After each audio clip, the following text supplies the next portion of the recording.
Hello and a very warm welcome. Thank you, Saru, for joining in. And today we are going to discuss first the difference between forgiveness and justice. And then we will dive into the next chapter, that is chapter number 12, that talks about association matters. In between, as soon as I finish this chapter, I'll take a short break so that I can start another recording for the next chapter, so that whosoever is viewing through the recordings, they get it. It becomes comfortable for them to relate to the chapter wise. Okay. Sure. So let me very quickly start sharing the screen.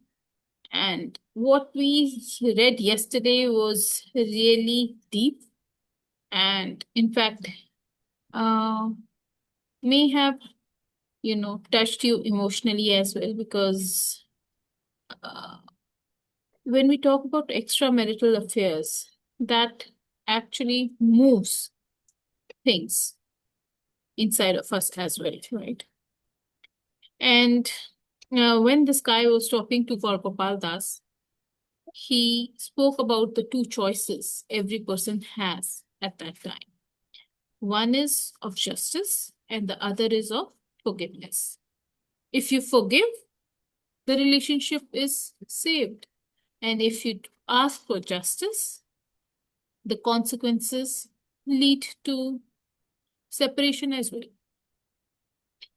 So the last sentence that we stopped at yesterday was, we spoke for some time on the issue before I introduced another concept to him, the difference between forgiveness and justice. Justice. Some spiritual leaders would advise us to always forgive, regardless of the situation. Although that sounds like the most peaceful approach, it can end up doing more harm than good sometimes. Sexual violence has long been a serious and widespread problem all over the world, and the perpetrators can sometimes even go unpunished. In December 2012, I remember being horrified as I read reports about the 23-year-old woman who had been brutally raped for several hours and then dumped by 6 young men in New Delhi, India. In the days following the attack, newspaper reports elaborated on the gruesome nature of the rape. She did not survive. It was an incident that shocked the entire nation and provoked widespread international condemnation for the treatment of women in India. I was not surprised by the protests that happened all over the country. They wanted justice for the young lady and reform in the courts so that women feel protected. The question is, should we have forgiven the men who raped the 23-year-old physiotherapy student? In the ancient classic, the Bhagavad Gita, Arjun asked Shri Krishna about a similar dilemma of forgiveness. War had come to Hastinapur, which is a modern day New Delhi. Arjun's cousin had brought tyranny and immortality to the kingdom, and after months of peace negotiations, the only solution left was war. This occurred 5,000 years ago. There were codes of conduct that were followed diligently. War was only fought between armies, not civilians. Throughout the Bhagavad Gita, Arjun tries to convince Sri Krishna that the best thing to do is not to fight. He is a pacifist. Why partake in bloodshed when you can retreat? Surely it is better to forgive those who perform such transgressions, Arjuna argues. But Sri Krishna wholeheartedly disagrees with his cousin and shares the wisdom of social justice. On a personal level, we can forgive those who hurt us. That is a personal choice available to all of us. However, on a social level, such heinous crimes, if left unpunished, can create havoc. social repercussions of allowing those who break the law to go free are devastating. Therefore, Sri Krishna encouraged Arjuna to lift his bow because in this case, fighting was the right thing to do. Similarly, the men who perform the criminal act of rape should face the full force of justice, as casual actions in the name of forgiveness do nothing to help society progress. If these criminals are not detained and punished, can you imagine the message it will send out? The principle of forgiveness and the principle of societal justice go hand in hand. It takes wisdom and introspection to know how they are to be used. It had been an intense few minutes in the car with Harry. The concept of forgiveness is far from light. It is complicated and hard to understand, but I could see that he was trying to accept it.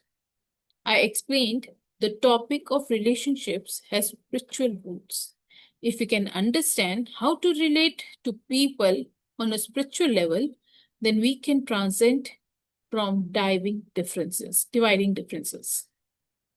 That's the end of the chapter. Let me read out the summary and then we shall, discuss this further. Summary is given in few pointers. Point number 1 says forgiveness is a deep and often obscure value to understand.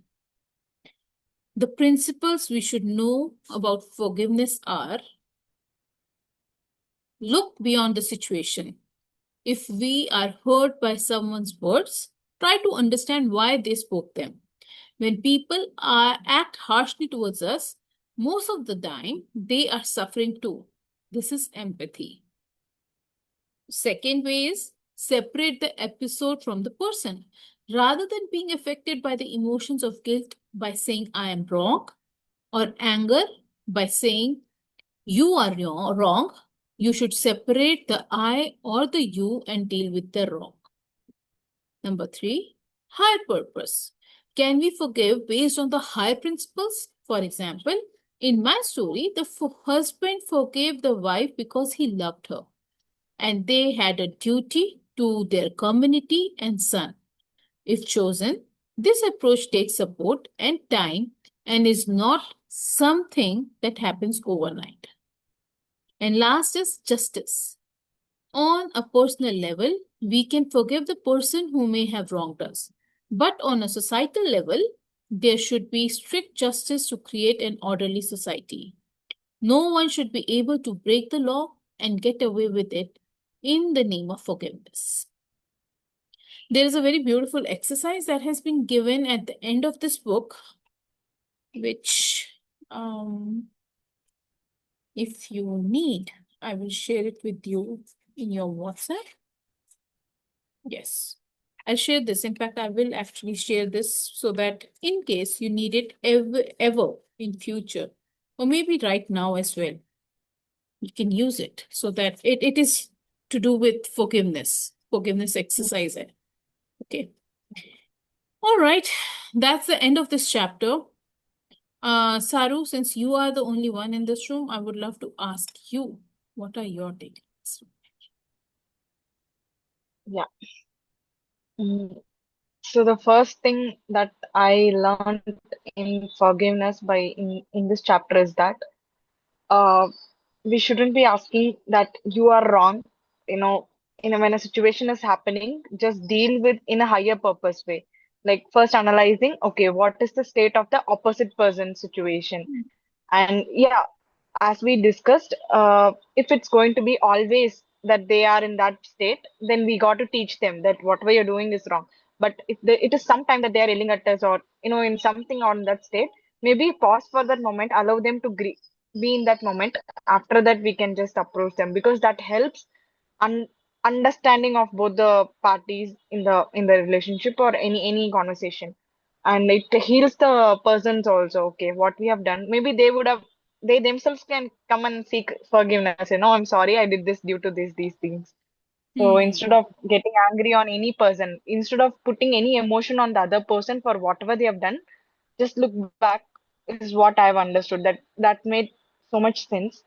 And Hmm. separate the episode from the person is something like just analyzing what went wrong. That's it.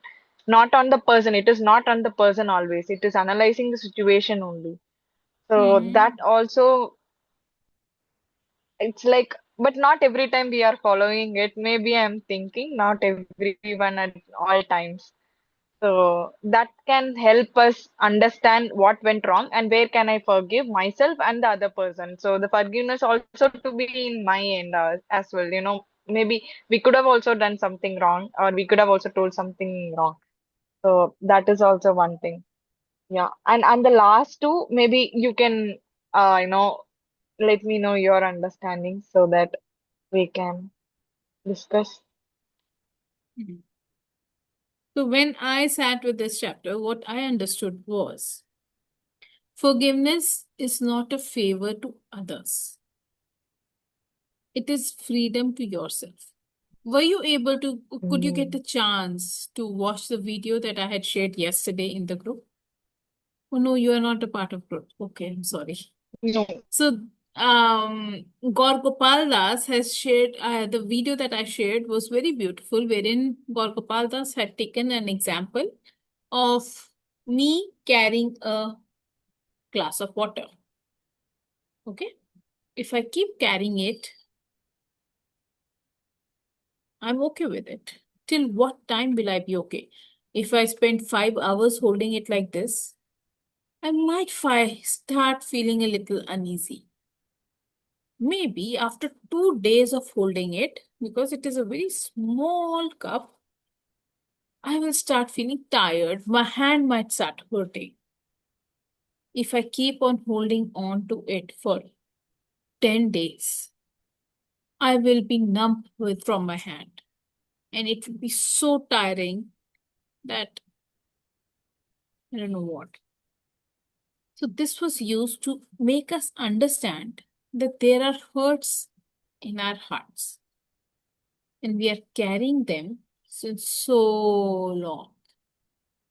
Just imagine how heavy, how tired our heart is. So, when we forgive someone, we free ourselves. The moment I keep this cup down, I will have all the freedom to move any which ways.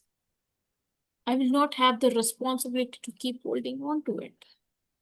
Likewise, when we have complaints from someone or anyone, the best way is to forgive and let go, because that is not the forgiveness to somebody else, it is forgiveness to freedom for self.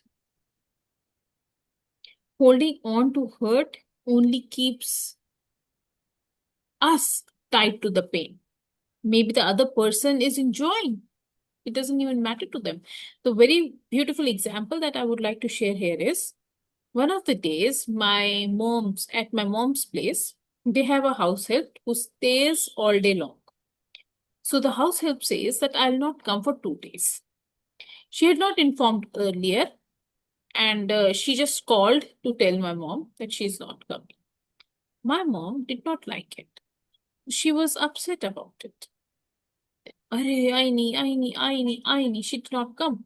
And I just told her, Mummy, she has gone to Mela to enjoy, and you are sitting here in an AC, air conditioned house, and you are still worried. You're still cribbing and crying. What's the use?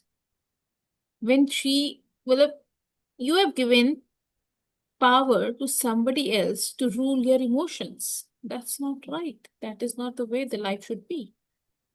If she has gone to enjoy, you enjoy doubly. You also have got freedom from the house help all day long looking into your things. Enjoy it. Right. Second point that I understood was you can't move forward in life while emotionally stuck in the past.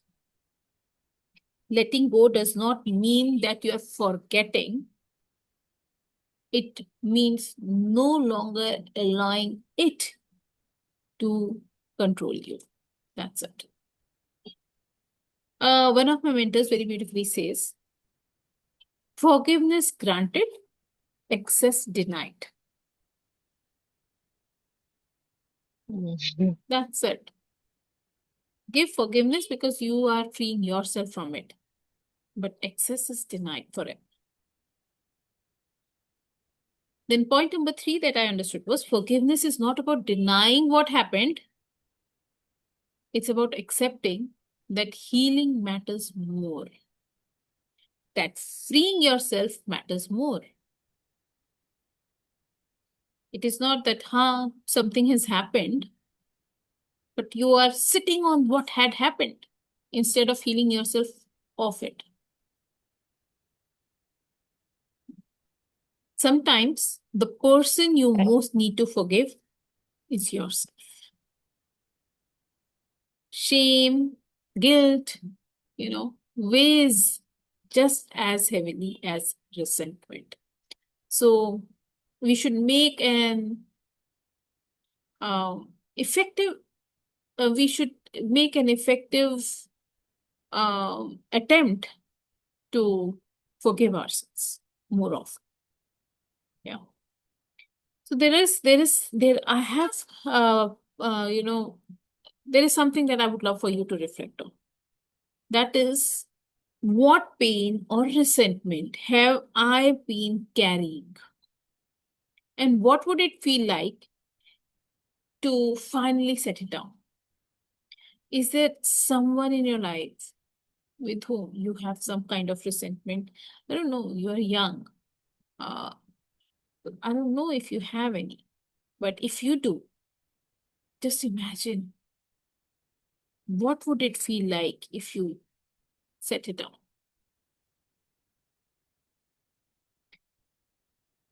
And if forgiveness could bring you emotional freedom today, who and what would you know you release?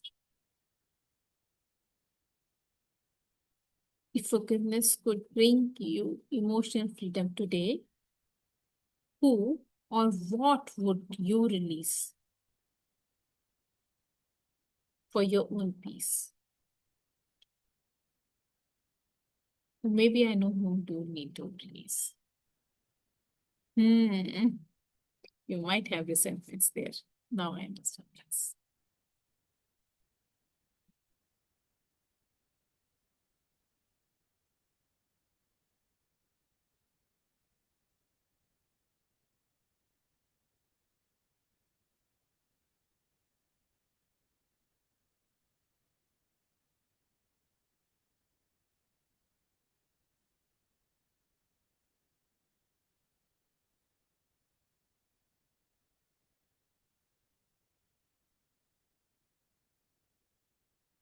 Do you have answers to these questions?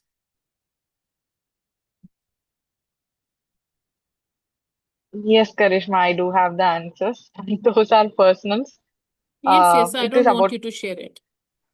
It's okay. exactly. So yeah, but I think I need to sit in this and then totally release the grudge against the person actually.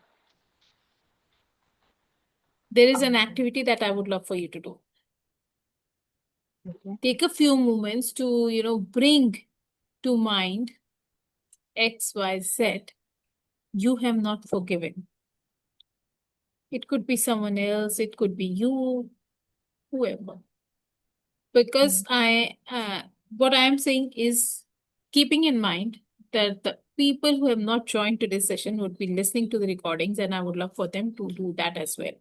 So, what I need for you to do is take a moment to bring to your mind someone you have not forgiven. Sorry. It could be someone else or it could be you as well. And now I want you to write a release note. And what do you write in that is, dear, whatsoever the name of that person is, if it is you, to me, or if it is some person, write the name of the person. I forgive you Not because what happened was okay, but because I deserve peace and I choose to heal. I'll repeat that. Dear Dash, I forgive you not because what happened was okay, but because I deserve peace and I choose to heal. After writing,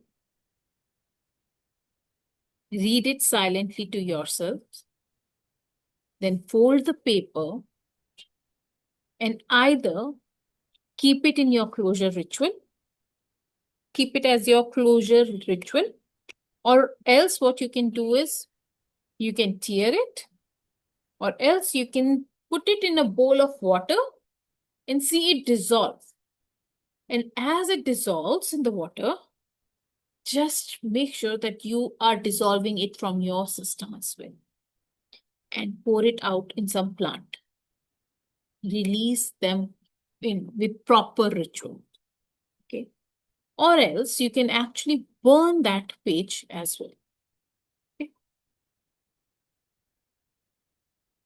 I hope that makes sense.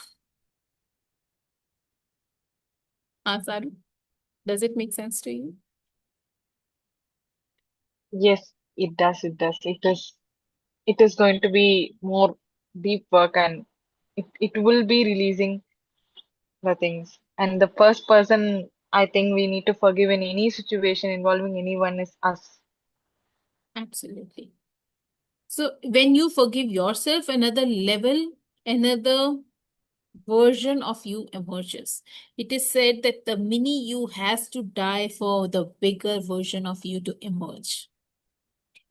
And while doing, if you are doing it for yourself, um, look at it as the older you is, shedding the skin off, and a new version of you is taking the avatar.